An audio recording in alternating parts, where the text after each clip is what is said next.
जय हिंद दोस्तों, वंदे मातरम। करीब 821 साल के बाद जाकर नालंदा यूनिवर्सिटी भारत में अब वापस अपने अस्तित्व में आ चुकी है, या यूं कहें कि उसकी जो खोई हुई प्रतिष्ठा थी वो वापस आ चुकी है। मौजूदा सरकार को आप कितना भी कोसे, लेकिन उनके कुछ काम तो ऐसे हैं जिनको कि आप सराहनीय मानेंगे। और अगर आप इस बात को नहीं मानते हो तो इस वीडियो में बने रहिएगा।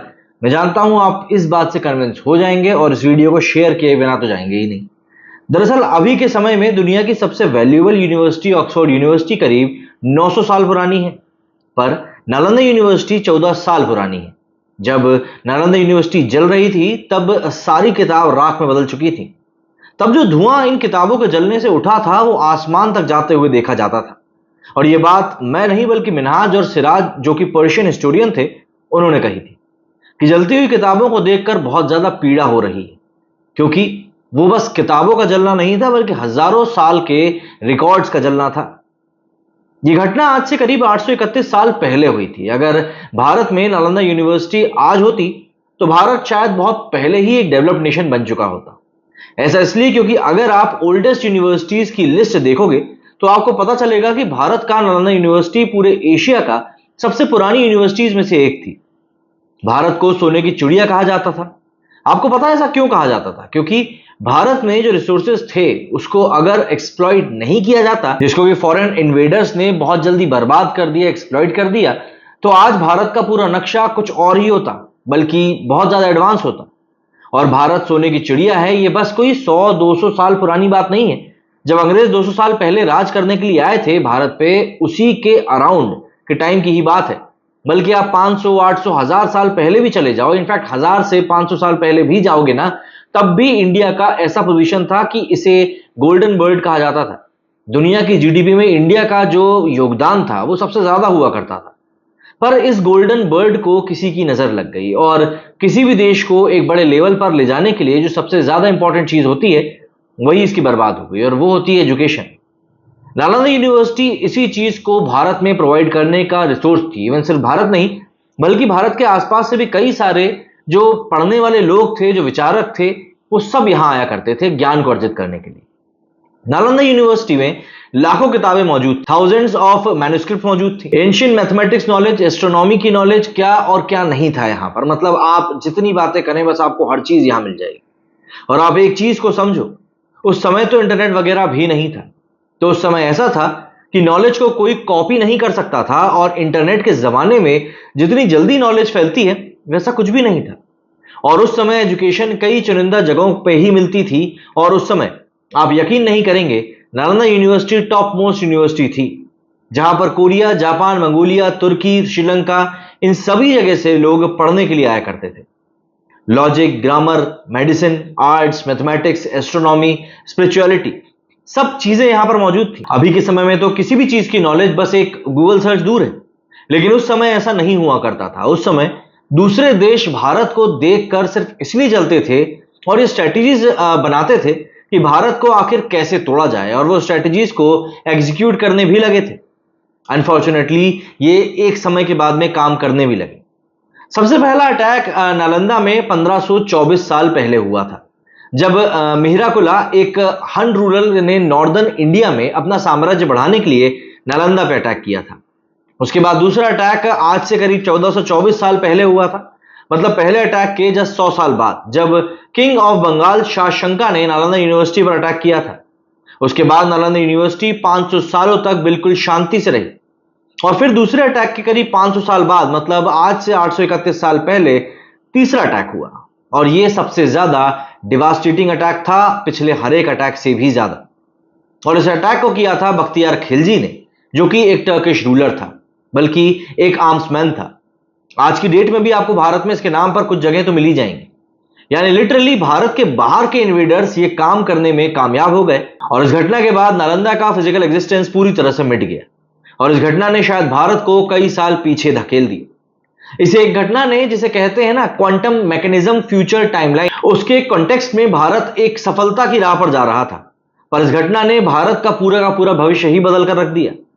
सारी किताब राख में बदल गई, और नालंदा के बिल्डिंग में करीब 9 मिलियन जो किताबें थी, मतलब करीब 90 लाख किताबें, वो सब की सब जल गई।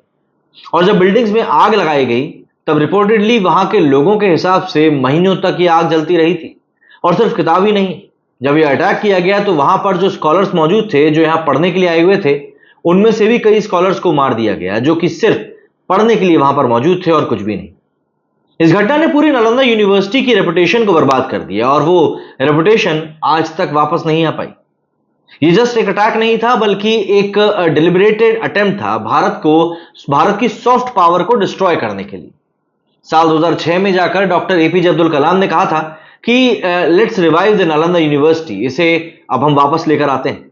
और उसके बाद से ही ये काम शुरू हुआ था। साल 2010 में नालंदा यूनिवर्सिटी एक्ट पास हुआ, जो कि राज्यसभा में 21 अगस्त 2010 को पास हुआ था और लोकसभा में 26 अगस्त 2010 को पास हुआ। 21 सितंबर 2010 को प्रेसिडेंशियल साइन मिला और एक लीगल फ्रेमवर्क बन गया, जिससे कि हमारी पुरानी लेगेसी रिवाइव हो पाती। और फाइनली 14 साल बाद जून 19 2024 को नालंदा यूनिवर्सिटी को फिर से इनॉग्रेट किया गया। इस लॉन्च में प्राइम मिनिस्टर नरेंद्र मोदी भी मौजूद थे और सारे मिनिस्टर्स के साथ साथ 17 पार्टनर कंट्रीज के एम्बेसडर भी मौजूद थे। नालंदा यूनिवर्सिटी का नया कैंपस करीब 455 एकड़ में फैला हुआ है और इसमें सारी आधुनिक टेक्नोलॉजी मौजूद है, जिसमें कि रेन वाटर हार्वेस्टिंग से लेकर सोलर एनर्जी को कैसे ज्यादा से ज्यादा अच्छे तरीके से इस्तेमाल किया जाता है ग्रीन एनर्जी को बढ़ाने के लिए, वो सब यहां पर मौजूद है। और ऐसी चीजों को देखकर लगता है कि हाँ, यहां पर एजुकेशन का पीक यूज किया गया है और आने वाले भविष्य में भी यूज किया जाएगा, क्योंकि ये बस इनॉग्रेट हुआ है तो इसमें अभी मैनेजमेंट की रिक्वायरमेंट है और कोशिश यही है कि जो भी यहां पर लोग काम करने के लिए आए, जो भी एंशिएंट यहाँ की लेगेसी थी, वो उसको रिवाइव कर सके। बाइनरी नंबर सिस्टम जिसके चलते कंप्यूटर पॉसिबल हो पाए, उसे भारतीय स्कॉलर पिंगाला ने ही निकाला था। करीब 200 बीसी में नंबर 0, जिसके बिना दुनिया चल ही नहीं सकती, उसे इंडियन मैथमेटिशियन आर्यभट्ट और ब्रह्मगुप्ता ने दिया था। इनफैक्ट डेसिमल नंबर सिस्टम भी इंडिया में ही डेवलप हुआ था, जो कि मॉडर्न मैथमेटिक्स का एक फंडामेंटल एंगल है, या यूं कह सकते हैं एक बेसिक रिक्वायरमेंट है। और साथ ही साथ योगा, आयुर्वेद, चेस, कॉटन, इन सब की शुरुआत इंडिया में ही हुई थी। और अगर नालंदा यूनिवर्सिटी डिस्ट्रॉय नहीं हुई होती तो शायद आज हम और आप एक अलग ही लेवल पर होते, लेकिन जो हुआ उसे बदला तो नहीं जा सकता। इसलिए जो एंशिएंट लेगेसी है उसे वापस बिल्ड किया जा रहा है और होपफुली यूनिवर्सिटी उसी लेवल पर वापस भी पहुंच जाएगी जिस तरह यूनिवर्सिटीज में एलुमनाई होते हैं, यानी ऐसे लोग जो यहां से पढ़ के कोई बड़े इंसान बनते हैं। उनकी लिस्ट में जुआन जैंग भी आते हैं, जो कि करीब 1000 साल पहले चाइना से ट्रेवल करने के लिए आए थे नालंदा में पढ़ने, और उसके नाम पे नालंदा में एक डेडिकेटेड मेमोरियल भी मौजूद है। तो सोचो कि इतने बड़े पर्सन भी नालंदा से एजुकेट हुए हैं। यानी अगर आप अभी चाइना को बहुत आगे की कंट्रीज के रूप में देख रहे हैं, तो ये कभी मत भूलिएगा कि एक समय चाइना के लोग भी नालंदा यूनिवर्सिटीज में ही पढ़ने के लिए आते थे। और सिर्फ चाइना ही नहीं, बल्कि नालंदा के नॉलेज से कई देशों ने उस समय अपने आप को अपलिफ्ट किया था। और सिर्फ चाइना ही नहीं, बल्कि इंडोनेशिया, जो कि अभी के समय में बहुत एफिशिएंट देशों में से एक माना जाता है, वहां के भी बड़े बड़े पास्ट रूलर्स भारत के नालंदा में शिक्षा ग्रहण करने के लिए आया करते थे। उस समय नालंदा यूनिवर्सिटी का जो एडमिशन सिस्टम था वो भी बहुत ज्यादा कॉम्पिटिटिव था, यानी बहुत चुनिंदा लोगों को ही यहां पर एडमिशन मिलता था, वो भी एक प्रॉपर टेस्ट करने के बाद ही। यानी उस समय हाई आईक्यू के लोग ही यहां पर पढ़ते थे, यानी सिर्फ बातों के लिए नहीं, बल्कि नालंदा यूनिवर्सिटी लिटरली पूरे वर्ल्ड की टॉप यूनिवर्सिटी थी, जो सबसे पुरानी यूनिवर्सिटी भी है। उसमें फिलहाल सबसे पुराना है मोरक्को की यूनिवर्सिटी ऑफ अल क्वारीन, जो कि करीब 1165 साल पुरानी है। दूसरे नंबर पर आती है अल हजर यूनिवर्सिटी इजिप्ट में, जो कि करीब 1000 साल पुरानी है। यूनिवर्सिटी ऑफ बोलोग्ना, जो कि करीब 936 साल पुरानी है। यूनिवर्सिटी ऑफ ऑक्सफोर्ड, जो कि मैंने आपको बताया है ये ऑलरेडी करीब 900 साल पुरानी है। यूनिवर्सिटी ऑफ पेरिस, जो कि करीब 870 साल पुरानी है। यूनिवर्सिटी ऑफ कैम्ब्रिज करीब 815 साल पुरानी है। और उसके बाद आता है यूनिवर्सिटी ऑफ सिलमेंस, मतलब कि स्पेन, ये 890 साल पुरानी है।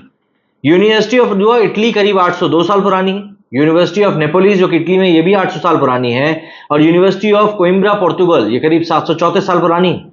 लेकिन क्या आप यहां पे कोई अजीब सी चीज नोटिस कर रहे हैं कि इस लिस्ट में नालंदा गायब है, क्योंकि वो डिस्ट्रॉय हो चुका था। और अगर सालों को ही हम कंपेयर करें तो नालंदा इन सबसे पुरानी है। नालंदा यूनिवर्सिटी करीब 1500 साल पुरानी है। नालंदा जिस जगह पर स्टेटेड है, यानी बिहार, तो बिहार के इतिहास के बारे में भी बहुत कम लोग जानते हैं। मौर्य एम्पायर के चंद्रगुप्त मौर्य, जो कि भारतीय इतिहास के सबसे लार्जेस्ट एम्पायर्स में से एक रहे थे, जिस जगह को अभी पटना कहते हैं वहीं पे इनका जन्म हुआ था। आर्यभट्ट जो कि भारत के सबसे बड़े मैथमेटिशियंस एस्ट्रोनॉमर थे, वो भी पटना से ही थे। भगवान बुद्ध को भी बिहार के गया में ही एनलाइटमेंट प्राप्त हुआ था। भारत के पहले राष्ट्रपति डॉक्टर राजेंद्र प्रसाद बिहार से ही थे। और एक सबसे इंपॉर्टेंट बात जो कि बहुत कम लोगों को पता है कि चाणक्य ने अपनी जिंदगी का बहुत बड़ा वक्त बिहार में ही बिताया था। ये बात बहुत कम लोगों को पता है कि बिहार का जो शहर है वैशाली, वो पूरे वर्ल्ड का, पूरे विश्व का, पूरे धरती का फर्स्ट रिपब्लिक था। रिपब्लिक मतलब वो जगह जहां पर की गवर्नमेंट पब्लिक से फॉर्म होती, और जो हेड ऑफ स्टेट है और जो अंदर के ऑफिशियल्स हैं वो चुने जाते हैं, इलेक्ट किए जाते हैं पब्लिक द्वारा, रेदर देन कि कोई बेटा या बेटी, मतलब कि वो नेपोटिज्म वाला फंडा यहां पर चले। तो ये जो रिपब्लिक का सिस्टम है, ये सिस्टम सबसे पहले वैशाली में ही आया था, जो कि वर्ल्ड का फर्स्ट रिपब्लिक है। 6th सेंचुरी बीसी के आसपास वैशाली में डेमोक्रेटिक गवर्नेंस आया था, यानी ऐसी आइडिया डेमोक्रेसी की, इस आइडिया को सबसे पहले एग्जीक्यूट करने वाला वैशाली ही था पूरी दुनिया में सबसे पहले, और वैशाली बिहार में ये आज भी मौजूद है। तो जाहिर सी बात है, नालंदा यूनिवर्सिटी का वापस हमारे बीच में आना ये कोई छोटी मोटी घटना नहीं है, एक बहुत बड़ा इवेंट है जिसको कि हमें वाकई में सेलिब्रेट करना चाहिए। तो क्या कहना चाहेंगे आप लोग इस पूरी नालंदा यूनिवर्सिटी के बारे में, कमेंट करके जरूर बताइएगा। और अगर पसंद आया तो इस वीडियो को शेयर जरूर कीजिएगा। मेरे इस वीडियो पर उतना ही। जय हिंद, जय भारत।